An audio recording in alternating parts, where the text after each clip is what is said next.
Just because you're here, let's start chapter 12 and get a little bit into that, and then we'll finish that up next week when you get back. By the way, it's amazing so far. We're right on schedule. So we're going to get through all 14 chapters. We'll probably, whether we'll have a quiz before the final on some of these chapters to break it down a little bit. I think that might be a good idea. You might not be happy about that thought, but it would be good for you, good for me, good for your family, good for your cousins somehow. So we'll talk about that when you get back. I won't spoil your vacation by talking about it now, but we'll probably have something along the way. And then we may even have time to have, on the last day of class, to go over the research questions, to go over the tax return, and to do some kind of review for the final. So the fact that we're on schedule puts you in great shape for being able to do what you want to do. I don't know what you want to do, but whatever it is, you'll be in great shape for it. All right, so chapter 12 talks about compensation. Let's see what we got here.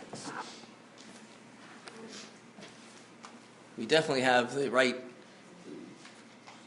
There we go. Okay, salary and wages. We've mentioned this from time to time. Let's just see what the chapter has here. Who did that? It's not... I'm allowed to do that. Okay. All right. This is just telling you what this first slide is just telling you what salaries are.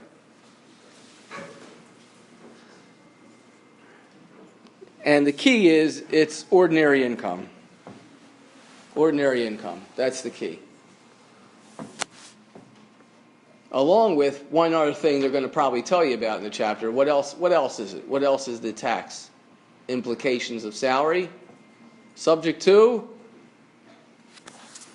I heard somebody say it. Subject to? Oh, come on. I know you're thinking about leaving soon, but it's subject to Social Security tax. Yes, exactly. Social Security tax. Okay, make no mistake. We talked about withholding taxes. When you go to work, the first thing that they're going to give you, besides a blood test, I-9 form to see if you're a legal immigrant or not, to find out your Social Security number so they can check your credit report to find out why you're working for a living, when they see that you owe money on your car and you have a bad credit history, then they'll at least know why you want a job. They won't necessarily turn you away. But they're also going to ask you to fill out a Form W-4, which is on the next slide here, right there, W-4, in that first bullet, right here. The W-4 tells the employer, by you signing it and you fill it out, you tell the employer what kind of tax situation you're in. You will say, I'm married. And if you're not married, you'll say, I'm single. And if you are divorced and you got a child and you qualify for head of household, you'll say, I'm head of household. So it tells them one of those 5 tax statuses that we learned about that you put on the tax return to determine the tables you use for your taxes. The withholding tables themselves differentiate different taxpayers the same way the tax tables do when you go to do a tax return. So the employer is sitting there with these withholding tables, telling them how much to withhold, and you tell them what table to use by your status. Married, divorced, head of household, abandoned spouse, whatever it is that you are. Student, poor student, maybe that's what you tell them. I'm a poor student. And then you will enter into a box how many exemptions you're entitled to. If it's just you, it'll be the number 1. If it's you and a spouse, it'll be 2. If you have more than that, you've got some kids, you can put them down as well, and you'll tell them how many exemptions you have. And so the withholding tables will withhold less tax if you have more exemptions. It'll hold less tax if you put down filing joint or filing head of household, just like the tables work for computing tax. If married filing separate is the worst, and you check the box married filing separate, and you put down one exemption, you'll have a lot of tax withheld. Now, here's the question for you, to see if you've been paying attention the entire semester. And I'll probably call on just one person. And if they get this answer wrong, they will fail the class. I tell you that right now. Because this is a question that should be easy to answer. So here's the question. I go to work. The day I start work, I fill out a W-4. I heard the professor say if I put down married filing jointly, they'll use that table. There'll be less tax taken out than single. If I put down number of exemptions, I got a great idea. I'll put down 10. I'm really only single. I'm not married, and I have no children. But I'll put down 10. They'll withhold less taxes. Why? Let's see who we're going to call on. Why isn't that a smart idea? Let's see who it's going to be. Guess who came up to be called on this? No. That would be fitting. Me. It's my name. I came up.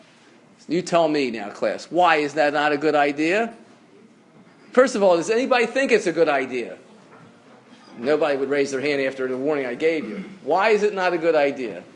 Yes? It doesn't mean that you owe less taxes. It just means that you're going to have to pay more when you come around the file. But it also means that you can spend all the money that isn't withheld and you don't have any money to pay. That's right. Steve, you want to add? Is there because I know you said if you don't pay enough throughout the year, Yes. could that also be a problem? Yes. Because wouldn't you have to pay like a fee or something if you're not having enough withheld? So let's go. Two good answers, two excellent answers. Let's yes? Isn't it also just fraudulent? That's an interesting comment. Is it fraudulent to do that? It depends. If I'm a CEO of Hewlett Packard and I'm getting a $200 million package and I do that and then I don't pay my taxes, I can see maybe where this might go to some kind of fraudulent scheme. Yeah, I can see it, but it's not in the normal case. But it's an interesting theory, yes. This is one specific thing in general, but there's something about married filing jointly not getting tax credits. Not getting tax credits? Yeah, there's one specific case married filing. We filed separately. Okay, yeah, you don't get credits, right? You can't get the earned income credit or something. There's some credits you can't get if married filing separate. All right, so let's go through the answers that were given. One answer is the tax that you're going to owe at the end of the year is based on your income and your real status. I'm single. I don't have any exemptions except myself. So the tax computed will be one number, the withholding is going to be too little, and I'm going to owe. So that's one reason why changing the W-4 doesn't really save you anything. I'm still going to owe the taxes that I'm supposed to owe. The other reason, which Steve mentioned, and this is a good second thing to think about, is you're supposed to pay as you go. If you don't pay as you go, you could be subject to what they call an estimated tax penalty, and that's what they call it, but the best way to describe it is it's a penalty for not paying enough as you go. Let me say that again. If you don't pay as you go the amount you're supposed to pay, you could be subject to a penalty for not paying enough as you go. And so therefore, you might not only have more tax to pay at the end of the year, but you may actually wind up with a penalty for not having the right withholding. In addition to which, it's been pointed out, I think Ben said it, that if you spend all the money that you get while you're getting this extra money that should have been withheld, but then when you go to pay your taxes, when you go to file your taxes, you won't be able to pay it. Now you're going to have to work out there's that word again. You're going to have to work out an installment arrangement with the IRS. Yes, the IRS works installment arrangements as well for you to pay what you owe them. And they're going to charge you interest. They're going to charge you 4% interest, which may not seem like a bad way to borrow money, but there answers the question about the fraud. If you were found to be not paying your taxes deliberately, then that could be fraudulent, and you might not only just owe interest, maybe you'll have another penalty as well. And by the way, the state of Maryland, this is what I'll give you planning, well, not one other planning. Yes, this is planning that I'm not that proud of. Up till this point, the plan I gave you, I was pretty happy about. Here's one that I'm not so happy about, but it happens. Client will say, I can't pay all the taxes. What do I do? So the first thing out of our mouths is, well, the IRS, the government, U.S. government, will, quote, lend you, and it's not really not a loan, but they'll lend you the taxes you owe at 4%. What do I mean?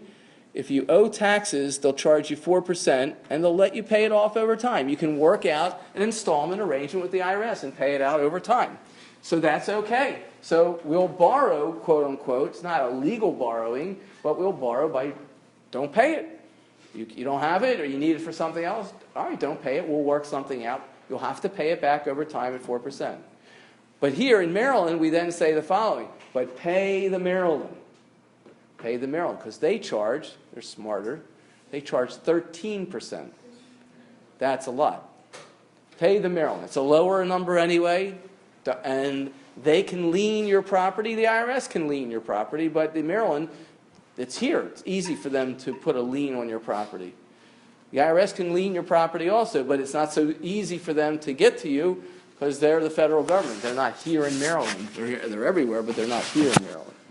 Point being is that if you can't pay all your taxes, but at least pay the one that has the highest rate of interest and penalties, and that's usually going to be the state of Maryland. Not proud, but it happens. Okay. So that's what the W-4 does. It tells the employer how much to withhold. And my advice when you first start working is don't fool around with that because you don't want to owe at the end of the year. You also don't want them to withhold too much, but try to find the appropriate amount. Okie dokie. Let's see what the next slide's about. At the end of the year, you'll get a W-2. The W-2 form will tell you exactly what you need to report on your tax return. It'll show you how much gross ordinary income you have. It'll show you how much income was subject to Social Security tax. It'll show you how much they withheld for you. It'll show you how much they had withheld for you for both federal and state. So you'll know how much taxes is in your account that has already been paid for you. So when you do your tax return, you'll come up with a tax liability. You'll subtract your withholding. You'll either find the government owes you money back, which we call a refund, or you'll find you owe them money. Or maybe it's a break-even. Rarely. I once had one return. It was big numbers. It was like hundreds of thousands, and this is 20 years ago, hundreds of thousands of dollars. We had this return in a picture frame for a couple of years because at the bottom line, after the withholding, they owed $1. They owed $1. That was amazing. I don't see that too often. Very rarely, where it comes out just like that. Because they had other kinds of income. They had income from all kinds of sources and losses, and it just all worked out. I think they were owed $1. They were owed $1. I know what it was. So we told the client we were going to put the copy of the page 2, which showed that they were going to do a refund of $1. We would put it in a picture frame. And so what they did is they sent us the actual check. They said, here, I'm not going to cash this anyway. It's only $1. You put it in the picture frame. So we had, for a number of years, we had a page 2 of return showing $1 refund, and we had the check from the U.S. government for $1 refund. Okay. So that's what the W-2 does. The W-4 tells them how much to withhold. So when you go to do a tax return, it's pretty easy on the information. In fact, what the software does, we don't do software training per se, but let me give you some little bit here. What the software does is W-2 is a whole bunch of boxes, and the software says box 1, box 2, box 3, and you just take it from the W-2 and put it into the tax software exactly as it appears off the W-2. In fact, most software, ours does it, is it gives you a picture of a W-2, and you put you take the numbers from the boxes. It's almost like kindergarten. You can't make a mistake because the picture on the screen looks just like the W-2, and you move the numbers from those boxes to the appropriate place. The employer gets to deduct, so this gets into a little bit more. And maybe, let's see what's next, just see what's next after this. All right, this is probably, let's play one game of Kahoot and then get you out. I got just 5 questions. Let's see what we can